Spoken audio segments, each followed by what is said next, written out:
বাদশাহ গুরু সেবায় দিতে দিতে পথের ভিখারি হয়ে গেছে।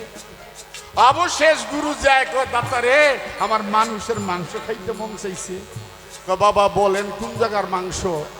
কয় না, তোর বয়স হয়ে গেছে গা, বাচ্চা একটা কচি খোকার মাংস খাইতে মন চায়। তো বাবা কই বাবু, তোর না একটা ছেলে আছে? কহ চিৎকার দিয়া ঘরে গিয়ে বউ বিবি রে, কয় বিবি রে সব দিয়া দিলাম, ছেলেটা এখন গুরু নজর দিছে। তার স্ত্রী কয় তুমি মুড়ি দিছ? আমি তো মুড়ি দিছি, ভক্তের দুয়ার থেকে যেন গুরু কোনোদিন খালি না যায়। বাবা মা মিলে ছেলেকে জবাই করেছে। মায়ের তো পুরা বুক, ওই মাথাটা পাক করে রুমালটা ডাইকে রাখছে।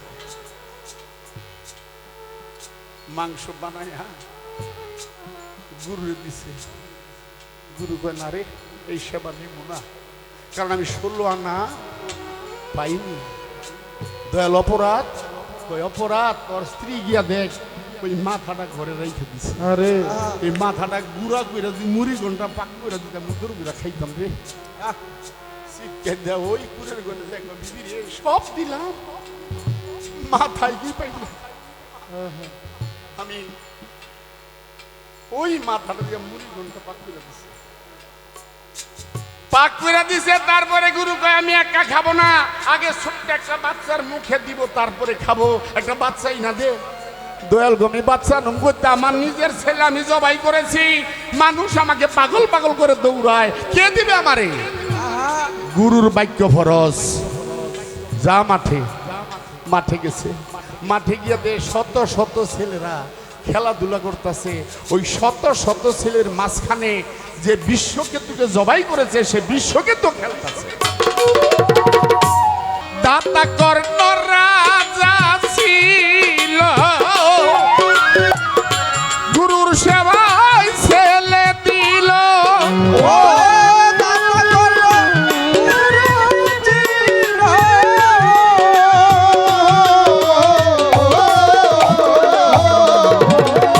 জানি না এখানে হিন্দু কর্তারা আছে কিনা, থাকলে তারা বুঝবে দাতা কর্ণ কে।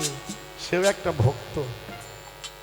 এখানেই কবি বলছে কি, দাতা কর্ণ রাজা ছিল, গুরুর সেবায় ছেলে দিল। সে যে গুরুর মন জয় করিল, গুরুর মন জয় করিল, দাদা গুরুর মন জয় করিল। মৃত্যু ছেলে জিন্দা পাওয়া,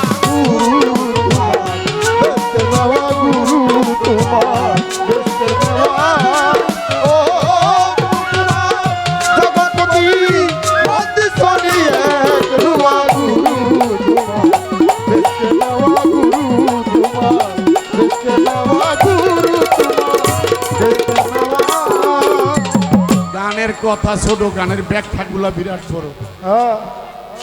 দাতা কর্ণ বাদশাহ গুরু সেবায় দিতে দিতে পথের ভিখারি হয়ে গেছে।